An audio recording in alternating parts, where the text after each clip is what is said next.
The rulebook doesn't say you have to tackle this journey of life alone. These are the times I make those connections with others, so we can all take a look back while we all move forward. This is the Dependent Independent Podcast. MiniSode. Hey there, subscribers. Thank you for downloading and listening to MiniSode 46 and a half of the Dependent Independent Podcast. I'm your host, Nick G. This is a podcast about making connections, looking back while moving forward. In these minisodes, I connect with my subscribers. I get you caught up on what you missed in our last episode. I let you know what's been happening with me since we recorded my last episode. And I let you know what to expect in future episodes. If you are new to the show and you're not a subscriber, go on any podcast app on the interwebs, whether it be on iOS or Android on your iPhone or your Samsung. You can download this podcast on virtually every podcast app on the internet: iTunes, Stitcher, Google Play. I think I just registered in TuneIn so I can play it on my Amazon Echo, which is pretty cool. You can follow me on Twitter at dependent_Nick, and you can email the show, and I dare you, at thedependentindependent@gmail.com. I want to thank Allie McAdams. I don't know if she's watching us on Facebook. Oh, and by the way, yes, we usually post these minisodes on YouTube. I started doing that probably about 3 or 4 months ago. But I thought it would be great, we get some YouTube presence, and people, I think, watch it, but to sit and watch me on YouTube, and I try to make these minisodes, but they usually last longer than that, longer than 15, 20 minutes. They usually last about almost 30 minutes because I just talk. So I have a lot to say. That's why I have a podcast. So I decided to kind of change it up a bit. And Allie McAdams, who occasionally, she's a podcaster. She's got a podcast called Passion in Business. She made a recommendation that what I do is I live stream it. So that's something new right now. I am live streaming it. I am watching and checking out Laura and Matt and Joe and all these people that decided to tune in. Thank you for tuning in. If this works out and this becomes a cool thing, or at least that I think is cool, and I'm connecting, again, this whole show is about connecting with all of you. I'm going to share this on our Dependent Independent Podcast page on Facebook. And you can please follow us if you haven't already done so and you're a subscriber. That's where I try to communicate with my subscribers. I think this is just a more intimate type of thing, our minisodes. We post these at midnight every Monday, and then our full episodes we post at midnight as well, but we kind of alternate because I have a life, and sometimes it's very hard to get guests that I can truly connect with more than once a week. Last episode, I had a really great experience with a life coach and a entrepreneur named Krista Smolda Massioli. I hope I'm saying that right, Krista. I went to her house. It was the day after or the day after the election. I think it was two Wednesdays ago. And we sat in her kitchen. She had a beautiful home. And we talked about transformation and reinvention. And I hope my subscribers that you listened, you enjoyed the show, you had it was funny. I thought it was on fire. Like, it was really tapping into something that's always been a part of my life, because I'm constantly around change and change, and I'll talk about change when we get into our topic.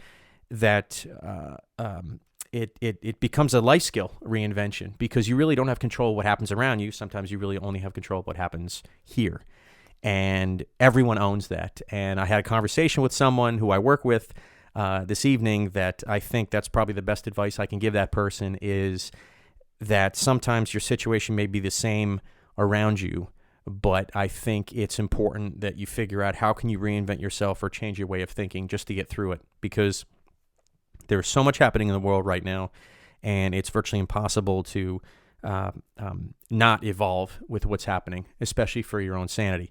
So that was my last podcast. I hope to have Krista on again. If you have an opportunity and you for those subscribers and you already listened, go ahead and listen to it again. We have a giant library. Even though this is minisode 46 and a half, we have over 70 some odd episodes. We're on our way to 200 episodes.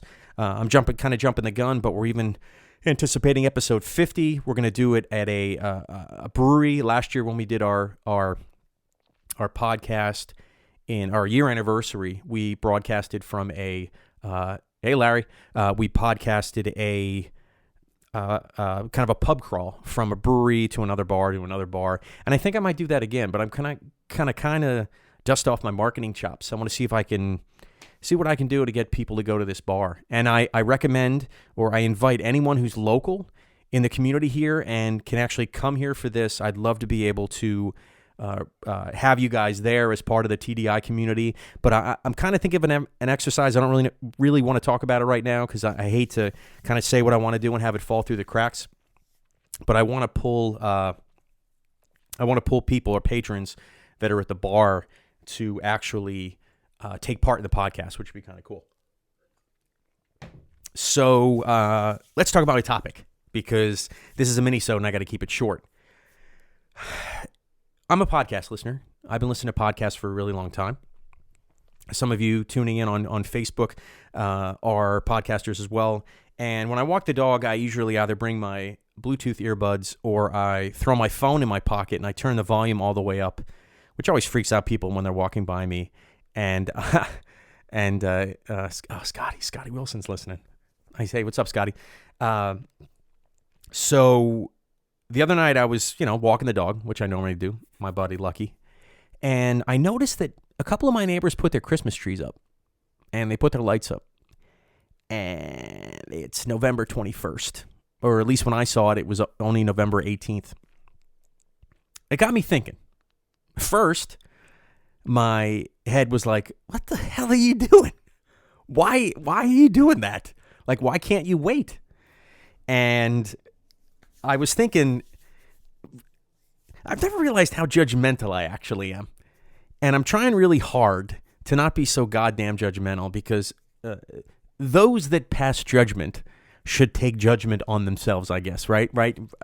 Isn't there, those who judge lest thee be judged, right? Is that the thing? By the way, if what I just said, please feel free, because I've never been a master of the English language, but if I say something that anyone watching on the Facebook feed feels they need to correct, please feel free to chime in, because I'll learn something. So, I'm going to tell you a story, which I don't know if I've ever told this story of on maybe one podcast or maybe mentioned it. Hey, Libby. So back in the day, Christmas, I've talked about my past and how I've grown and evolved in the same sense of what we talked about in our last podcast. But life wasn't quite easy for me as a kid. There was a lot of tragedy. There was a lot of things that kind of changed the way I look at the holidays. And I don't want to be a downer, but I have to share this with everybody. In 1981, my mother became very sick and unfortunately passed away in 4 days into that year. So in 1982, on January 4th, my mother passed away. Now, as a 5-year-old turning 6, which I just turned 6, my twin sister and I, Christmas had been probably one of the biggest memories prior to that event was I remember one Christmas, because that's when you think of, right? When you think of traditions, and I don't know if I prefaced by that. Traditions, I believe, are those things that repeat themselves. Those things that you get a nostalgic feeling or a sense of comfort because you know they're going to happen. There's a lot of input from everybody, and it's something that really kind of defines the event, whether it be the swearing of the president, because that's pertinent now, or Trump's got an issue with living in the White House, which is kind of weird. At least, and don't quote me on that, but I think that's what I heard. But you can't bastardize tradition. So one of the memories I have of Christmas prior to my mother passing is I got a shave Ken doll for Christmas. And it was a Ken doll, and it came with like some of you guys that know what this is. It came with a brown watercolor magic marker, and you draw in his beard like this. And then you take a razor that was probably about yay big, and it had a sponge on it where the blade was, and you'd get it wet, and you just kind of shave them, and that was it. And that's one of the biggest Christmas memories I had. We came downstairs, and the gifts were there. So, and the reason why I'm saying this is because usually tradition is things that repeat themselves, but it just seems in my life things don't always repeat themselves, even when I tried as I was growing up. So when I was a kid, my mother passes, and then suddenly anything that built up, any traditions or holiday traditions that we had built up to at the end of 1981 went away. Completely went away. 1982, my twin sister and I, my father doesn't feel he can take care of us. So he decides to, or they agree that we're going to start living with my grandmother. And then there's a whole, for those 3 years, a buildup of new traditions. My grandmother was really big at Christmas time on gaudy as shit trees. She was real big into Victorian, like these Victorian homes. Even though she didn't have a Victorian home, she would decorate it with like glass, like these glass beige ornaments, and it always had these color schemes and ribbons and things like that. But what she was trying to do was basically establish a tradition, things that we would do every year. So we went from 6 years into that to then the next 3 years up till we were 9, kind of doing that kind of thing, where we lived in Hellertown, which is outside of Bethlehem, which is a steel town in the Lehigh Valley in Pennsylvania, kind of the northeast part of Pennsylvania, maybe like halfway between the southern and the northern part of PA. So they had in Bethlehem, because Jesus and the star, they had a big thing there. We would go to open houses, and I always remember every time I smell clove and cinnamon, it always reminds me of my grandmother's Christmases. And like anything, nostalgia, I think, has really kicked in with smells. So we built those traditions, but then when we're 9 years old, suddenly my father decides, you know what, it's time for the kids to move in with me. So my father was dating someone at the time, and then we moved in and we established new traditions. Now, our tradition wasn't to celebrate Christmas at my father's home. The tradition was to continue to drive back and forth to my grandmother's. Even though it wasn't the same, it was still a tradition. But my family wasn't always the closest. There wasn't a lot of interchange, for traditions. I said before, traditions to be something that's of substance, you have to have more than... everyone has to be on board, right? Everyone has to believe it and do it. So the Christmases, depending on how much money my dad had or how much money my aunt had, they were either, when you think of gifts, you try to create traditions by the type of gifts you have and how they're wrapped and so on. They kind of fizzle away if it's not consistent. So some Christmases we had where we had a lot of gifts and some we had none. Like, honest to God, I'm not just saying that. Sometimes I recall that there were Christmases that we had none. So again, I didn't have a semblance of tradition, and I didn't really, it was just something we did, right? Looking back, we were trying to establish a semblance of tradition, but I wouldn't consider it tradition, or in the sense of I'll get to what I consider tradition now. So I lived with my father for a really long time, and then we started, as we started going to college and holidays. I had one holiday I spent completely at school. I didn't come home. I think I was there from Thanksgiving all the way to Easter, but I did. And I know he's on my Facebook. I know he's not watching, but Jason Bush, I'll never forget that. I had a raspberry beer and a burger at this bar in New York, and it was awesome. And that was my Christmas dinner. Fast forward. So we fast forward to this thing that happened in September in 2011, where this horrible terrorist tragedy, where I, like every other American, were completely helpless.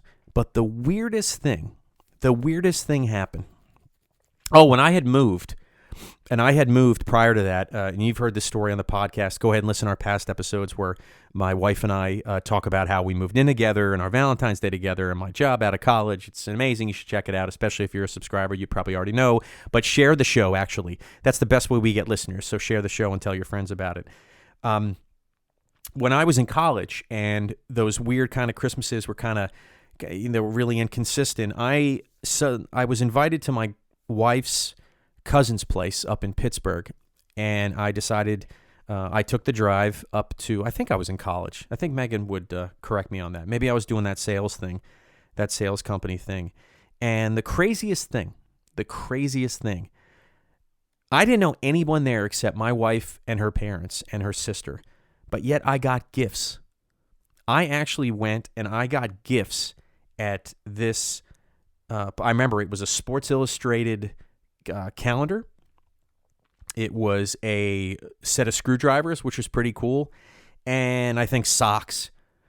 But when you're a kid and you go through holidays where you have gifts and you don't have gifts, but you only get really gifts from your family, it blew me away that the possibility that someone that I didn't know could actually give me gifts. Now, when you start piecing together nostalgia and tradition, I think what really makes your traditions stick is how it makes you feel, right? We do things in a pattern because we want to recreate or reestablish the feeling that we had. That's why people have traditions where maybe they go to trips on certain times during the year, or they only go, everyone hops in the car and they like they said, they take a road trip, or they go see the ball drop in New York on New Year's Eve. It really depends on what that group of people that connect can re-experience that with that tradition, that thing that happens, that anniversary that happens over and over again. That's just, the things that people say that's what we do. And as I started spending holidays with my wife rather than with my regular family, I started realizing that they have all these traditions. My mother-in-law grew up in Pittsburgh, so the family would go all the way out to Pittsburgh. My wife and I would drive out, and we had this tradition. One of my first traditions that I remember. Hey, Allie, what's up? We would go to my wife's, my mother-in-law's father's side of the family, which was more. They did this thing where they passed around a birthday gift of Jesus, and that was a whole. I mean, Christmas and everything, but it was much more religious overtones than it was when we would hang out with my the other side of the family, which was at Cousin David's house, which was bourbon and food and alcohol, and it was definitely a dichotomy of events. But that was our tradition, right? That was established. That was something that we were supposed to do. So as I was doing that, and I was getting integrated into my wife's family, we started establishing traditions. But I never really had any traditions of my own. I didn't have anything where my father had this thing or my grandmother had this thing. It was suddenly now I had this tradition rope to hold on to. Oh, my wife is awesome, Mike. So 9/11 hits. And this was kind of the turning point of understanding that I have way more control in establishing my traditions than anyone else, because I'm in charge of creating traditions that make me feel and my family around me feel good. And that's why, that's why I think these trees are going up early. So I went to, through my company, we were given this thing. Employee assistance programs, by the way, are the best. If there's anyone out there that's dealing with anything and you work at a company that has an employee assistance program, definitely take advantage of it. So after 9/11, like every American, I was helpless. And for seeing all that mortality on TV, hey, Krista, you start really doing a lot of self-reflection, right? You start looking at your past and where you came from and what's your future going to look like? And am I going to turn out to be this or that? And I've talked about my dad before, and suddenly this huge fear of it. Will I turn out to be like my father? Will I turn out to be this guy who's cannot connect with people and is just empty and lonely and all this stuff? And after 2 visits with a social worker provided through that employee assistance program, I think she was a social worker. She was some type of counselor. And she basically said to me that it's my job. I learned 2 things, but one of the things that were really important that I want to share on this podcast is I'm in charge of creating my own traditions. I don't have to live in the past of how things may have not gone the way I wanted to, or ways that things have given me a negative feeling, like something that I held on to. And it was one of the biggest eye-opening things. I mean, still to this day, that's when we started calling my family Team Goldblish. And we still do that to this day. The 4 of us here operate as a team. And since then, we created traditions. And we supplemented all those traditions that I didn't have, whether I was a kid prior to my mother passing, or when I lived with my grandmother, or when I lived back with my dad, or that we did when we were with at my mother-in-law's family up in Pittsburgh, whether we were bouncing between the Christian side or the fun drinking side, that I'm in charge of my own traditional destiny. And just to kind of circle back, as I was going to walk the dog and I'm seeing all these Christmas lights up, at first I was the asshole that's like, why are you putting your lights up? Like, come on. Like, even Meg wanted me to we did yard work this week, got all the leaves up. I want to thank my father-in-law for that tractor. And Amazon for that big giant leaf bag. If you get an opportunity, $60, giant leaf bag. Hook it right back up to the tractor. One zip around and you're done. I brought all the Christmas lights up, and Megan, this early, wanted to put them up because it was a beautiful day. If you live in the Jersey area, PA area, the weather was awesome this past weekend. So I got all the Christmas lights in the garage, and I hate that because my OCD kicks in. I can never set up the lights exactly the way I want, but she hit Lowe's and bought spotlights and all these other ways to light up the house. We pretty much decided we're not going to do the blow-up thing because usually those things get thrown away in 2 years anyway.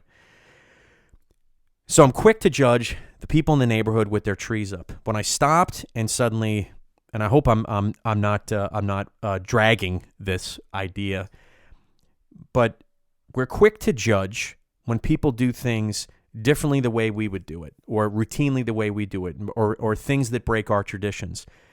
But just like I started creating traditions to make myself and my family feel better, feel good, feel consistent and comfortable, to look forward to certain things, I believe everyone else who's putting their tree up is doing the exact same thing. And even though you could joke and say, well, Christmas songs are out now. Like, you can start listening to Christmas songs. That's usually something we do on Black Friday. But now it's everywhere.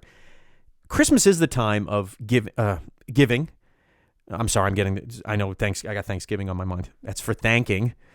But Christmas is the time of giving and sharing and connecting, and it gives you all the good memories of my Christmases. When I got that Ken doll, I remember that because of how I felt, and those are the things you carry with us.